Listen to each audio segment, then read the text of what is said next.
The trial for Young Thug's record label YSL has begun with reprimands, accusations of unproductive use of time, and a lack of rhythmic consistency. The commencement of the much-awaited trial of Young Thug was beset by a sluggish and uneven start, which was unsurprising given the pre-trial procedures. The process of choosing a jury took almost 11 months to finalize. During the opening statement of the prosecution, the rapper was depicted as the leader of YSL, Young Slime Life, a street gang. The prosecution used the rapper's lyrics to strengthen their case, but faced numerous delays, and a stern Judge Ural Glanville, who expressed frustration with both sides during Monday's proceedings. Jeffrey Williams, known by his stage name as a rapper, and 27 other individuals have been indicted on a wide-ranging 65-count charge. Among the charges brought against Mr. Williams, 8 counts have been leveled at him, which includes the possession of a firearm while committing a felony and a machine gun. He has admitted his guilt to all of these charges. The accusations against all defendants include racketeering. According to the prosecution, YSL is classified as a gang, whereas the defense argues that it is only recognized as a record label. The trial was set to commence at a specific time, but was delayed by 1.5 hours due to the tardiness of one juror. After a few delays caused by objections, the prosecutor, Adrienne Love, was able to commence her opening statements. However, the defense attorney, Brian Steele, objected to her statement 3 times, and each of these objections was upheld. As the trial progressed, it suddenly ground to a halt when the judge requested that the jury leave the courtroom. The defense team had just revealed that Miss Love had neglected to provide them with specific PowerPoint slides that she had intended to present to the jury during the trial.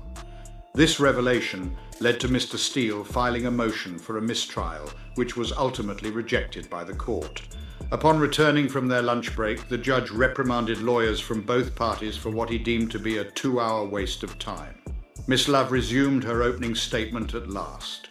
In order to emphasize the notion that YSL functions as a unified entity, the prosecution highlighted specific codes and symbols that the group employs to communicate. For instance, instead of the letter C, YSL substitutes it with the letter B, resulting in words like Bleverland instead of Cleveland. Additionally, they use particular emoticons such as the green heart, green snake, and green vomit emojis, as well as specific hand gestures.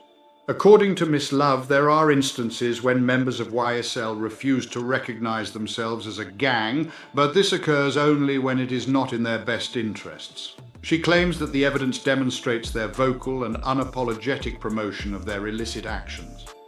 Miss Love directed her focus on Mr. Williams, portraying him as the leader of the group. The accused, Jeffrey Williams, indicated his involvement in the conspiracy through his statements and conduct, she asserted. Additionally, he leased a vehicle, despite already owning one, which other members of the YSL group utilized to carry out the infamous murder of Donovan Thomas, Miss Love added. The focal point of the legal case revolves around the murder of an individual named Thomas, who is referred to as an associate of a rival gang in the indictment. The death of Thomas, according to Fulton County District Attorney Fannie Willis, sparked a gang conflict that resulted in unprecedented levels of violence within the city of Atlanta. Prior to the trial, the incorporation of lyrics in the courtroom was a contentious issue. Miss Love brought up particular lyrics at the outset of the trial to showcase to the jurors that certain songs by the group pertain to the alleged crimes they are being charged with. Ms. Love clarified that the pursuit of the lyrics was not conducted to solve any homicide cases, as it was the law enforcement in Fulton County who investigated the murders and discovered the lyrics. However, she emphasized that the lyrics spoken by the defendants carried a disturbing resemblance to real-life events. The defense in its initial statement placed emphasis on the homicide of Thomas. Max Shart, an attorney, contended that his client Shannon Stillwell is an individual who is completely innocent. Stillwell is among several who have been accused of Thomas's murder, and he has already been charged before with drug distribution. According to Mr. Shart, his client had aspirations of making it in the rap industry and had engaged in the sale of marijuana, for which he had pleaded guilty. Mr. Shart made an effort to distinguish Mr. Stillwell's prior actions from his involvement with YSL. He emphasized that his client had already served his sentence for the drug-related charges. The fact that Shannon Stillwell sold drugs and was discovered with a firearm is not being concealed. These are his personal histories and realities, the speaker stated. However, the proof will reveal that Shannon's choices were unrelated to any group, including YSL. According to Mr. Shart, there are no individuals who have claimed to have witnessed the murder of Thomas. However, there is video footage of the occurrence that will be made available for the jurors to view. On the second day of the trial, the lawyers representing the defense presented their opening statements with fervor and emotion. The day began with Mr. Steele, who is acting as Mr. Williams' representative, providing a description of the rapper's background. Mr. Steele stated that Mr. Williams was raised in a community and society that was plagued with feelings of hopelessness, helplessness, depression, and despair. This environment was the housing projects where the rapper spent his formative years. While simultaneously highlighting his musical aptitude and resulting accomplishments, Mr. Steele attempted to separate Mr. Williams from the rest of the accused parties. According to the defense attorney, Young Thug's financial status is not a concern as he does not require money. Additionally, the attorney claimed that Young Thug is not acquainted with many of his co-defendants and no longer resides in Georgia. After recounting his prominent appearances on various platforms such as SNL, The Tonight Show with Jimmy Fallon, and NPR's Tiny Desk, as well as his partnerships with high-profile celebrities such as Rihanna and Elton John, and his achievements in music, including winning a Grammy, he mentioned that he has a genuine source of income.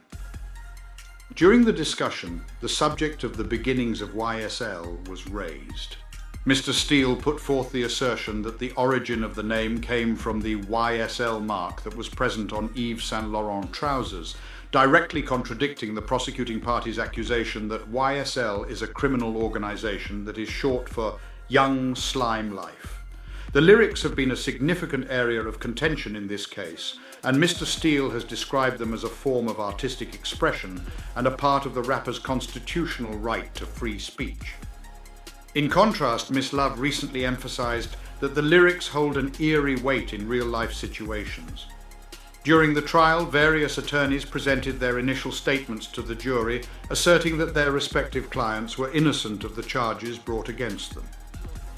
On Thursday morning, the prosecution is set to commence presenting their evidence. To support our channel's growth and ensure broader awareness, kindly hit the like and subscribe buttons. This will help us reach more individuals and disseminate valuable information. Thank you in advance.